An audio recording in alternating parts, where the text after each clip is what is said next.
मेरे अति प्रिय भाइयों और बहनों, आज एक बार फिर मैं इस होप इन फेथ वचन और प्रार्थना की सेवा में आपका स्वागत करता हूं और धन्यवाद देता हूं यीशु मसीह का कि जो अपने वचन को अपने नाम से ज़्यादा महत्व देता है। उसने हमारे हाथ में वचन इसलिए रख छोड़ा है कि हम उसके वचन के द्वारा अपने जीवन को, जैसा यीशु है, हम भी ऐसा अपने जीवन को बनाए हैं। प्रिय भाई बहनों, आज मैं धन्यवाद देता हूँ कि 37th day of the land days में प्रभु यीशु ने आपकी सहायता की है, मेरी की है, प्रभु के सेवकों की सहायता की है। आपको 37 दिन तक अपनी सेवा के माध्यम से आप तक परमेश्वर का वचन पहुंचाया है।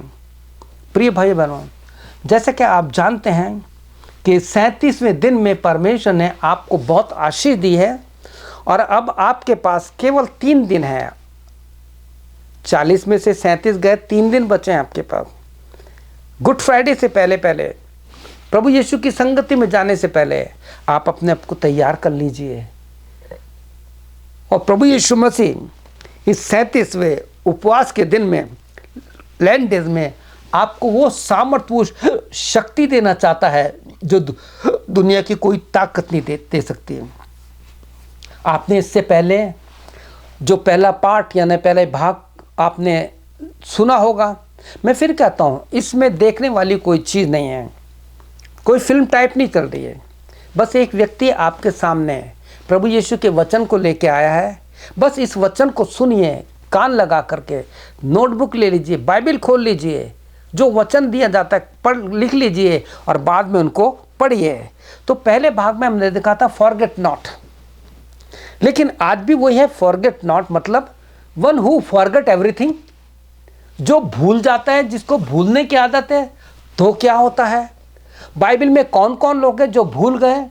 आप ढूंढिए, अपने आप को जगह रखिए कि आपके भूलने की आदत से किसको क्या नुकसान हुआ है। प्रिय भाई बहनों, ये बहुत गंभीर विषय है मसीह जीवन में। हम सेवकों के लिए, मेरी एक आदत है कि मैं बहुत जल्दी भूल जाता हूँ, लेकिन धन्यवाद हो कि परमेश्वर के वचन को नहीं भूलता। लेकिन प्रभु यीशु से कहता हूँ, प्रभु मुझे याद दिला जो मैं भूल गया हूँ, और प्रभु याद दिलाता है। अगर मैं कोई चीज़ रख के भूल जाता हूँ या मुझे नहीं मिल रही है, आप जानते हो मैं क्या करता हूँ? आप भी कीजिए, सच बता रहा हूँ। मैं कहता हूँ, प्रभु यीशु तूने कहा है ना मत्ती 7:7 में, ढूंढो तो पाओगे। और आपको मैं बताना चाहता हूँ, सच में ये इसलिए होता है, प्रभु मुझे एग्जैक्ट वो जगह भी बताता है और मुझे वो चीज़ वहीं मिलती है। अब कहेंगे ऐसे कैसे हो सकता है? तो इसके लिए आपको और हमको प्रभु यीशु के साथ आत्मा में एक होना बहुत ज़रूरी है। पहला कुरिन्थियों 6:17 पढ़ लीजिएगा, रोमियो 8 अध्याय 14, 15, 16 पढ़ लीजिएगा। 16 वचन में लिखा है कि जब हम परमेश्वर की आत्मा में हो जाते हैं तो लिखा है तब परमेश्वर का आत्मा हमारी आत्मा से मिलके कहता है जो तू चीज़ भूल गया है वो वहाँ रखी है। ये अपना अनुभव बता रहा हूँ, मैं सच बता रहा हूँ आपको। मैं बहुत से अनुभव बताता नहीं हूँ क्योंकि लोग कहेंगे अपनी बोस्टिंग कर रहा है, लेकिन प्रभु यीशु जानता है। लेकिन जो आशीष की चीज़ है मैं बता देता हूँ आपको। तो आज हम फिर उस वचन को पढ़ना चाहते हैं जो याकूब 1:25 में लिखा है, जिसको हम एक नकारात्मक रूप में लेंगे, जहाँ इस पर लिखा है, पर जो व्यक्ति स्वतंत्रता की सिद्ध व्यवस्था पर, यानी परमेश्वर का वचन हमें पाप से स्वतंत्र करता है, आज़ाद करता है। इस आज़ादी के वचन पर जो ध्यान करता रहता है, पहली चीज़ है, कहने का मतलब है हमें लगातार कंटिन्यू एवरीडे, जैसे आप नाश्ता करते हो, दिन को लंच करते हो, शाम को खाना खाते हो, ये आत्मिक भोजन है। ये यहेजकेल 3 पढ़िए जहाँ पे लिखा है, मनुष्य के संतान जो तुझे मिले उसे खा जा। प्रकाशित वाक्य 10 पढ़ी, वहाँ पे लिखा है कि मैंने उसके हाथ में एक पुस्तक देखी जो मुझसे बातें कर रहा था और मैंने उससे कहा जो तेरे हाथ में है वो मुझे दे दे। उसने दी और मैं उसे खा गया। भाई इतना ही बहुत है, आप पढ़ लीजिए प्रकाशित वाक्य में जाकर, परमेश्वर का वचन खाना। अब ऐसा मत करना कि पेपर फाड़ फाड़ के खाने लग जाओ। इस वचन को आपको अपने दिमाग में पचाना है। जैसे आपने बकरी को, गाय को, ऊंट को, इनको देखा होगा कि भोजन खाने के बाद वो जुगाली करते हैं, उनके मुंह से झाग आते हैं, वो मेडिटेट करते हैं। इसको मेडिटेट करना बोलता है। आप ऐसा करके देखिए तो आपको बहुत आशीष मिलेगी। ये मैं अपना व्यक्तिगत अनुभव बता रहा हूं आपको।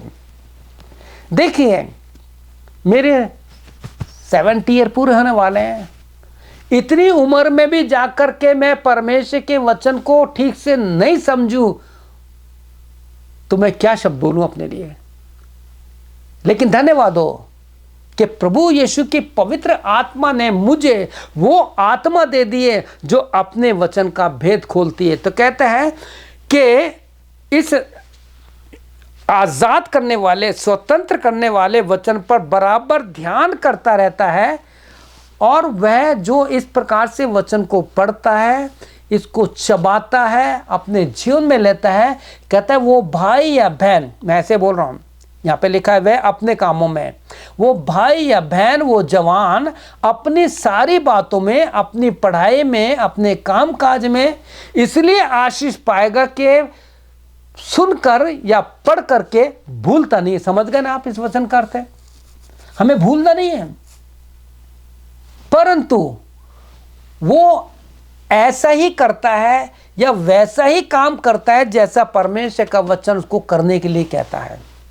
मैं करता हूं प्रिय भाई बहनों, धन्यवाद देता हूं मुझ जैसी मिट्टी को जिसका कोई अस्तित्व नहीं है। परमेश्वर ने मुझको अपने वचन की सेवा दी है, करता रहता है। प्रिय भाई बहन, क्या आप अपने जीवन में आत्मिक आशीष पाना चाहते हो? तो बाइबल क्या कहती है?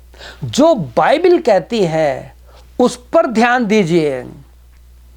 जब आपसे बाइबल कहते तुम्हें, तो समझ लो बाइबल आपसे डायरेक्ट पॉइंट आउट क्या करिए, वचन तेरे लिए। एक बार और कहना चाहता हूं मैं आपसे, यदि आप यूहन्ना रचित सुसमाचार पूरा पढ़िए और उस पुस्तक को पढ़ने पर आप ढूंढिए कितनी बार यीशु कह रहा है मैं तुमसे सच सच कहता हूं। प्रभु यीशु आपसे क्या सच सच कहना चाहता है, क्यों कहना चाहता है, कौन सी परिस्थिति में कहना चाहता है, प्रभु यीशु आपसे क्यों सच सच कहना चाहता है, उसका आपके जीवन के लिए क्या उद्देश्य है। कितनी सुंदर बात है ना। यहां पे वही लिखा है कि वो सुनकर या पढ़कर भूलता नहीं है तो उसको आशीष मिलती है। क्या आप अपने जीवन में आत्मिक आशीष पाना चाहते हैं? तो जैसा पवित्र शास्त्र बाइबल कहती है वैसा ही करने की कोशिश करो। जैसा बच्चा जब पैदा होता है एकदम से नहीं दौड़ता, पहले वो घुटनों पे आता है, फिर उसके बाद धीरे धीरे खड़ा होता है और उसके बाद एक एक कदम उठाता है, गिरता है, पड़ता है। आपके और हमारे साथ यही, हम एक बच्चे के समान हमें होना है और हमें आत्मिक रूप से बढ़ना है। प्रिय भाइयों, जैसे मैंने पहले भाग में भी बताया था कि इस वर्तमान समय में भूलने की आदत बहुत बढ़ गई है और लोग भूल जाते हैं। कारण कि कई प्रकार की बातें हैं, कई लोगों को टेंशन है, चिंताएं हैं, और आजकल के समय में ज़्यादातर जवान बेटे और बेटियां, बच्चे जो हैं, उनको भूलने की आदत बहुत हो गई है, उनको बीमारी लग रही है। इसका कारण आप जानते क्या है? इसका कारण जो कुछ मैंने पाया है वो तो पहले आत्मिक संगति का ना होना। इसमें लिखा है ना, बाइबल में पढ़ा कि वो अपने जीवन में इसलिए आशीष पाएगा, वो भूलेगा नहीं, बढ़ता ही जाएगा, वो पूछ नहीं सर बनता जाएगा, और जब सर बन जाएगा तो उसके सर पर करुणा का और आनंद का परमेश्वर मुकुट धर देगा। तो वो भूलता नहीं है, परंतु वो वही करता है जैसा उसको करने के लिए कहा गया है। यहोशू 1:8 पढ़िए, क्या कहते हैं? व्यवस्था की पुस्तक तेरे चीज से कभी ना उतरने पाए। यहेजकेल 3 पढ़िए, जहां लिखा है कि वेतन को खा ले। प्रकाशित वाक्य 10 अध्याय पढ़िए, जहां पे लिखा है इस वचन की पुस्तक को खा ले आत्मिक रूप से। रोज पढ़िए। यहोशू 1:9 में कहता है क्या मैंने तुझे आज्ञा नहीं दी? इफिसियों 1:17 में लिखा है और आत्मा की तलवार जो परमेश्वर का वचन है उसे ले ले।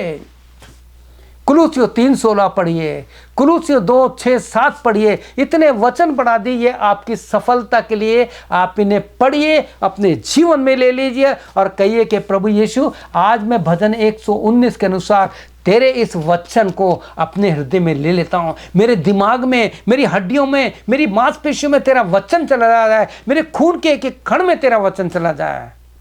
आमीन। प्रभु यीशु का धन्यवाद हो।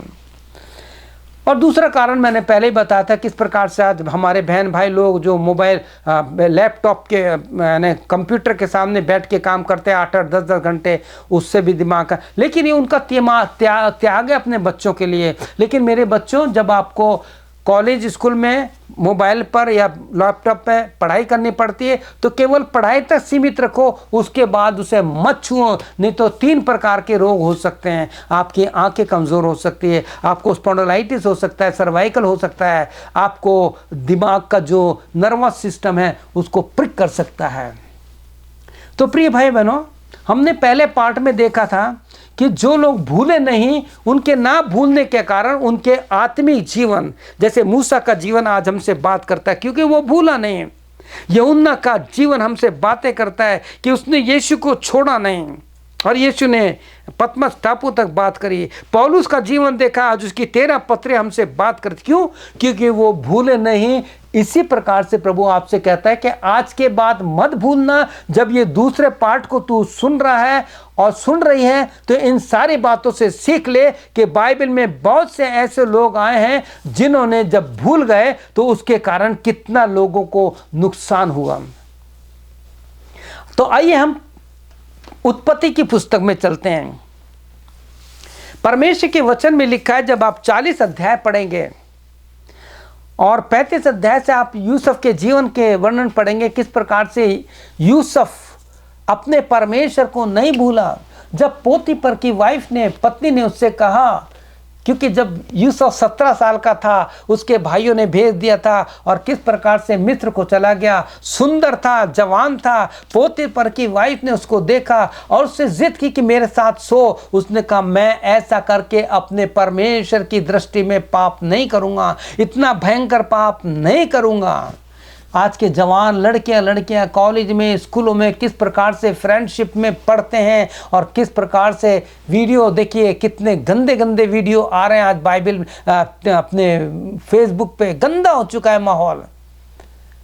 यूसुफ का जीवन पढ़िए और इसकी इस सच्चाई के लिए, पवित्रता के लिए पोतीफर की वाइफ ने झूठा करके उसको जेल में डलवा दिया और किस प्रकार से वो जेल में था और उसी जेल में पिलाने हारा और पकाने हारा जो फिरौन के उसमें काम करते थे, उन्होंने दर्शन देखा और उनका दर्शन यूसुफ ने बता दिया। और जब उनके दर्शन पूरे हो गए तो जो पिलाने हारा था उससे कहा था, जब तुम्हारा दर्शन पूरा हो जाए तो मुझे मत भूलना, मुझे याद रखना, मेरे बारे में अपने मालिक को, अपने फिरौन को बताना। लेकिन हुआ क्या? वो पिलाने हारा भूल गया। आप उत्पत्ति 40 अध्याय पढ़िए। उसकी छोटी सी भूल के कारण आपको पता है यूसुफ को 2 साल तक और दुख उठाना पड़ा। यूसुफ को कितनी तकलीफ उठाई उसके एक भूलने के कारण। चेलों का जीवन देखिए। जब आप पवित्र शास्त्र बाइबल पढ़ते हैं तो यीशु ने किस प्रकार से 5000 को खिलाया, 12 टोकरे बचे, और भी अलग अलग वर्णन है। और जब वो वहां से निकले तो लिखा है कि चेले रोटी लेना भूल गए, जबकि जीवन की रोटी उनके पास थी। यीशु ने सब कुछ करके दिखाया था। यूहन्ना 6 अध्याय पढ़िए। और फिर वो कहते हैं हम तो रोटी लेना भूल गए, प्रभु हमारे पास रोटी नहीं है। प्रिय भाई बहनों, आज हम भूल चुके हैं ये जीवन की रोटी को। आपको पता है लोगों ने बाइबल खरीदना बंद कर दिया है। इससे पहले कि बाइबल सोसाइटी में बाइबल छपना बंद हो जाए, आप लोग बाइबल लीजिए, अपने बच्चों को, अपने मित्रों को, उनको गिफ्ट कीजिए वचन बर्थडे पे। प्रिय भाई बहनों, एक प्रभु के सेवक ने इस प्रकार से बताया कि एक संडे, एक रविवार को मैंने क्या किया, मैंने बड़े खूबसूरती से लोगों से पूछा कि आज मीडिया का समय है, हम बाइबल अपने क्या कहते कैप्सूल में पढ़ लेते हैं और मोबाइल पे पढ़ लेते हैं, अपने कंप्यूटर पे पढ़ लेते हैं। उस सेवक ने कहा मैं देखना चाहता हूं कि आज मेरी कलीसिया में कितने लोग हैं जो अपने मोबाइल पर बाइबल को देखते हैं और मसीह सेवा प्रोग्राम को देखते हैं। तो आप जानते हैं 100% सबके पास मोबाइल थे और कुछ के पास तो 2-2 मोबाइल थे। फिर उस सेवक ने थोड़ी देर के बाद, सारी बात करने के बाद, वो देखना चाहता था कि सच्चाई क्या है। बाइबल की 2-4 इधर की बात करने के बाद उसने कहा कि मैं एक चीज़ आपसे पूछना चाहता हूँ, कितने लोग हैं जो अपनी बाइबल लाएं, प्लीज़ हाथ उठा के बताइए, अपनी बाइबल हाथ में लेके बताइए। अलास, दुख की बात है, थोड़े से लोग, जो बूढ़े पुराने लोग थे ना, उनके हाथ में बाइबल थी। उस दुष्ट ने आज जवानों के हाथ से इस छोटे से इंस्ट्रूमेंट के द्वारा उनके हाथ से बाइबल निकाल दी है। प्रिय भाई बहनों, इससे पहले के आमोस 8:11 में लिखा है कि वचन तो होगा लेकिन सुनाने वाले नहीं होंगे। यही वचन आपको एक सेवक बना सकता है। आप भूल रहे हैं, आप भूल गए कि हम लोग कभी गुलाम थे। मूसा ने व्यवस्था विवरण में की पुस्तक में, जो नई पीढ़ी आई थी, पुराने लोग जंगल में मर गए थे, दोबारा उनको 10 आज्ञा दी गई। उनको बार बार कहता है मत भूलो कि तुम कभी मिस्र में गुलाम थे, मत भूलो कि प्रभु यीशु ने आपको इस क्रूस पर जान दे करके, खून देकर खरीदा है, मत भूलो कि हम पाप के गुलामी थे। प्रिय भाइयों बहनों, इस 37वें दिन में परमेश्वर आपसे कहना चाहता है कि तुमने 37 दिन तक वचन सुना। बहुत से लोग तो जब मीटिंग में जाते होंगे केवल बाइबल नहीं, केवल मोबाइल लेके जाते होंगे। देखिए, this is not Holi, this is not Holi. इसमें बहुत सी गंदगी है, लेकिन this is Holi book, Holi Bible. Hallelujah. ये धर्मशास्त्र नहीं है, ये पवित्र शास्त्र है जो आपको पवित्र बना देगा। किस प्रकार से चेलों के साथ रोटी थी, लेकिन वो फिर भी कहे कि हम रोटी लेना भूल गए हैं। आज लोगों के घर में बाइबल है, लेकिन बाइबल लेना भूल जाते हैं, बाइबल पढ़ते नहीं हैं। प्रिय भाई बहनों, मैं आपसे एक विनती करना चाहता हूँ, आज के बाद जब आप ये वचन सुन रहे हैं, जब भी चर्च जाएं, या तो नया नियम या बाइबल लेके जाएं, और ये जो सेल फोन है इसको स्विच ऑन कर दें, स्विच ऑफ कर दें। हो तो क्या है, मैंने बहुत सौ को देखा है। मैं आपसे एक बात पूछना चाहता हूँ, आप कहते हो ना प्रभु यीशु के लिए राजाओं का राजा, प्रभुओं का प्रभु, तो क्या प्रभु यीशु से बढ़कर कोई है? जब आप उसके मंदिर में उससे संगति करने के लिए जा रहे हैं, प्रभु का सेवक सामने से आपको वचन सुना रहा है, तो क्या प्रभु यीशु जबकि अपने मंदिर में है, क्योंकि यीशु ने 12 साल की उम्र में कहा था अपने माता पिता से, क्या तुम्हें नहीं पता मुझे अपने पिता के घर में होना ज़रूरी है? क्या आपको नहीं पता कि मेरा जीवन ही मंदिर में जाएगा? तो जब आप चर्च में जाते हैं और जब किसी का फ़ोन आता है और आप फ़ोन अटेंड करने के लिए बाहर चले जाते हैं, आप जानते हैं बहुत बड़ा पाप करते हैं आप यीशु मसीह को ठोकर मार के जा रहे हैं। उस प्रभु के सेवक को जो वह वचन सुना रहा है उसको ठोकर मार के जा रहे हैं, बेइज्जती करके जा रहे हैं। मेरे प्रिय भाई बहनों, मत भूलो कि प्रभु यीशु ने आपको आज़ाद किया है। इसलिए परमेश्वर का वचन भजन 103 में पढ़ा था, फॉरगेट नॉट हिज बेनिफिट, तू उसके उपकार को नहीं भूल, क्योंकि वही तो तेरे सारे अधर्मों को क्षमा करता है, वही तो तेरे सारे रोगों को क्षमा करता है। प्रिय भाई बहनों, एक समय आया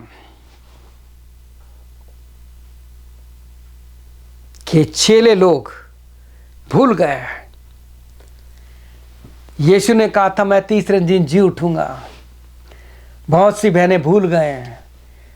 मरकुस 16 अध्याय पढ़िए, भूल गए कि हमारे लिए पत्थर कौन हटाएगा। अगर हमारे जीवन पर अविश्वास का पत्थर अभी भी है तो यीशु कहता है यूहन्ना 11 अध्याय में, वो चाहता तो जिस कब्र में लाजर था वो पत्थर को आज्ञा दे के हटा सकता था, लेकिन यीशु ने कहा तुम इस पत्थर को हटाओ। आज प्रभु यीशु मसीह कह रहा है कि मत भूलो कि ये वचन आपको तभी आशीष देगा कि आप इसको पढ़ते हो, बराबर पढ़ते हो और उसमें लिखी बातों को भूलते नहीं हो, तो वो आपको आशीष देगा, आपको अपना एक सेवक बना देगा, प्रार्थना करने वाला प्रेयर वॉरियर बना लेगा। मेरे अति प्रिय भाइयों और बहनों, जो तीसरी बात मैं बताना चाहता हूं कि आज के सेवक लोग, आज के जवान लोग जिन्होंने बपतिस्मा लिया है, जिन्होंने मीटिंग में हाथ खड़ा करके अपना जीवन प्रभु को दिया था, वो अपनी बुलाहट को भूल गए हैं, अपनी सेवा को भूलते जा रहे हैं, अपने कार्यों को जो प्रभु यीशु ने उनको दिए थे भूल गए हैं। प्रिय भाइयों बहनों, दुख होता है कि जब बहुत से सेवकों के बारे में सुनने को मिलता है कि उन्होंने उस बुलाहट को भूल करके जमीन पर, प्रॉपर्टी पर अपना दर्शन फिक्स कर लिया है। कितने दुख की बात है। पहला तीमुथियुस उसका 6:5 पढ़ेंगे कि आपको पता लग जाएगा इसको पढ़ने से, सुनने से, कि मेरे कहने का मकसद क्या है।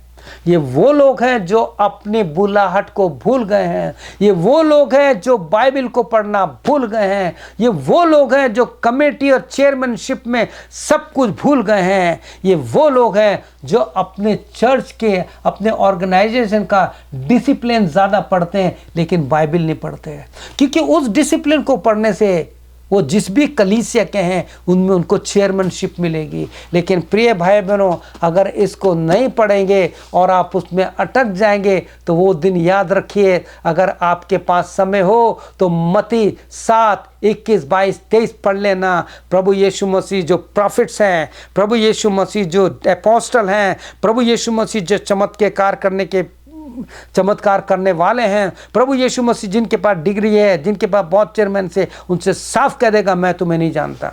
बहुत डर लगता है इस वचन को जब पढ़ता हूँ। तो तीमुथियुस में प्रभु यीशु आपको और मुझको क्या सिखाना चाहते हैं। और उन मनुष्य में व्यर्थ रगड़े झगड़े उत्पन्न होते हैं जिनकी बुद्धि बिगड़ गई है और वे सत्य से वीन हो गए हैं और समझते कि भक्ति कमाई का द्वार है, पर संतोष सहित भक्ति कमाई है, परंतु संतोष सहित भक्ति कमाई है। संतोष, क्योंकि ना हम जगत में कुछ लाए हैं और ना कुछ लेके जाएंगे। यदि हमारे पास खाने और पहनने का है तो इसी पे संतोष करो, क्योंकि यीशु ने साफ कहा है कि मैं तुम्हें कभी न छोड़ूंगा। प्रिय भाई बहनों, जितने भी सेवक जो ऊंचे पद पर हैं, ऐसे सेवक मिशन की प्रॉपर्टी बेच रहे हैं। बहुत दुख की बात है। इन 40 दिनों में 37 दिन जा चुके हैं, अभी भी मेरे पास, मैं भी एक सेवक हूँ, हम सेवकों के पास 3 दिन हैं कि हम प्रभु यीशु मसीह के पास आएँ, पवित्र आत्मा की संगति में आएँ, पिता, पुत्र और पवित्र आत्मा की संगति में आएँ, रोएं और कहें प्रभु यीशु मसीह मैं भूल गया था, मैं अपनी बुलाहट को भूल गया था, प्रभु यीशु मसीह मैंने तुझको धोखा दे दिया था। प्रिय भाइयों बहनों, आप जानते हैं कि यहूदा जो यीशु मसीह का चेला था, वो भूल गया और उसने सोचा था, क्योंकि उसके पास चंदे की थैली रहती थी, दान की थैली रहती थी, वो सोचता होगा जब यीशु राजा बनेगा तो मुझे ट्रेजरी का एज ए ट्रेजरर जॉब मिलेगा। लेकिन जब नहीं हुआ तो उसने 30 सिक्कों में अपने विश्वास को, अपने ईमान को बेच दिया, अपने यीशु को बेच दिया। प्रिय भाइयों बहनों, ये सारी बातें आपके लिए और हमारे लिए, वर्तमान में हम सेवकों के लिए एक रिमाइंडर है कि जैसे यहूदा नहीं किया, चाहे वो सेवक हैं, चाहे वो विश्वासी हैं, चाहे मेरी बहन है, चाहे मेरा भाई है, चाहे आप कोई भी है जिसने बपतिस्मा लिया था, जिन्होंने प्रभु यीशु को जीवन दिया था, अगर वो भूल गए हैं तो आज आपके लिए एक रिमाइंडर है कि जैसे यहूदा ने भूलने के बाद जो कीमत उसे मिली आप जानते हैं। तो प्रिय भाई बहन, हम क्या करें? बाइबल कहते हैं बिलाम के समान ना बनो, कैन के समान ना बनो, इस संसार के जैसे ना बनो। तो हम किसके समान बने? बाइबल कहते हैं रोमियो, जैसा यीशु मसीह का स्वभाव है वैसा हमें बनना है।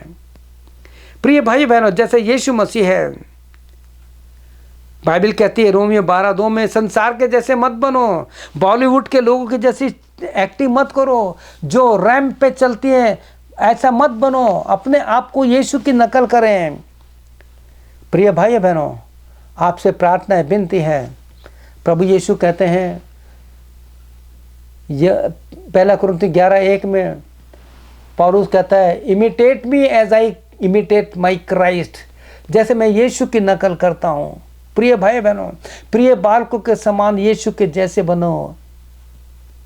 इफिसियों 5:1 पढ़ लेना, फिलिप्पी 2:5 पढ़ लेना, जहाँ लिखा है जैसे यीशु मसीह है, जैसा उसका स्वभाव है वैसे बन जाइए।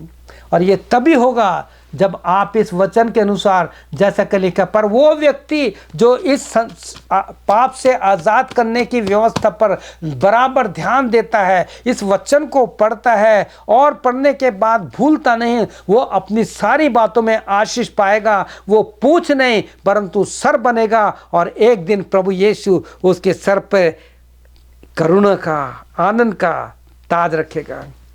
कितने दुख की बात है जब हम सुनते हैं कि प्रभु के सेवक लोग लालच के कारण जेल में हैं। कितनी दुख की बात है। लेकिन प्रिय भाई बहनों, आप उनको मत देखिए, उनके लिए प्रार्थना कीजिए, किसी सेवक पे उंगली मत उठाइए, क्योंकि उनका न्याय प्रभु यीशु करेगा।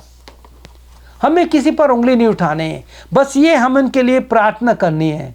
आप उनके लिए प्रार्थना कीजिए, अपने लिए प्रार्थना कीजिए कि प्रभु यीशु मसीह मुझे वो बुद्धि दे कि मैं कभी ना भूलूं। जैसे मूसा अपनी बुलाहट को नहीं भूला, उसने विश्वासियों के साथ दुख उठाना अच्छा समझा। प्रभु मुझे तेरी बुद्धि दे यीशु, मेरे को तेरा दिमाग, तेरा ज्ञान दे। तो आइए हम प्रार्थना करते हैं और प्रभु यीशु मसीह से वो बुद्धि ज्ञान मांगते हैं, जिसको प्राप्त करने के बाद हम उसके वचन के पढ़ने वाले, वचन पर चलने वाले और लोगों को सही मार्ग दिखाने वाले बन जाएंगे। आमीन। तो आइए प्रार्थना करते हैं। क्या आप मेरे पीछे छोटी सी प्रार्थना करेंगे? तो आप ये प्रार्थना कीजिए कि प्रभु यीशु, मैं भूल गया था कि मैं पापी हूँ, मैं भूल गई थी कि मैं पापी हूँ। प्रभु यीशु, मैं अपनी बुलाहट को भूल गया था, भूल गई थी। प्रभु यीशु, मैं उस बपतिस्मे दिन को भूल गया था, भूल गई थी कि जब मैंने पश्चाताप करने के बाद, तुझको अपने जीवन में लेने के बाद, जब मैं पाप के लिए मर गया था, मर गई थी। मैंने बपतिस्मे के द्वारा तेरे साथ गाड़े जाने में और पानी से ऊपर आने के बाद नए जीवन की इसी चाल का एक आदर्श लोगों के सामने रखने का मैंने प्रतिज्ञा की थी। मैं भूल गया हूँ या भूल गई हूँ। प्रभु मेरे इस पाप को क्षमा कर। मुझे तेरा दिमाग चाहिए, मुझे तेरी समझ चाहिए। प्रभु यीशु मसीह, मेरी सहायता मदद कर, मेरे इन पापों को क्षमा कर दे। एक बार फिर मुझे मौका दे, जैसे तूने सैमसन को मौका दिया, मुझको भी एक मौका दे। जैसे पतरस को तूने एक मौका दिया, मुझे भी मौका दे। प्रभु यीशु, हमारी सहायता मदद कर। आज से मैं तेरे वचन को पढ़ूंगा, पढ़ूंगी, रोज इसको पढ़ूंगा, उसके अनुसार अपने जीवन को चलाऊंगा, चलाऊंगी। यीशु मेरी सहायता कर। प्रार्थना यीशु के नाम से, आमीन। प्रिय भाई बहनों, प्रभु यीशु आपको बहुत आशीष दे। मुझे विश्वास है कि पहले और दूसरे पाठ को जब आप सुनेंगे ध्यान से, तो आप भी एक ऐसे सेवक बन जाएंगे जो कभी नहीं भूलोगे और प्रभु यीशु को अपने सामने बराबर रखेंगे। यीशु आपको आशीष दे। May God bless you. आमीन और आमीन। यीशु की शांति आपके साथ रहे। आमीन।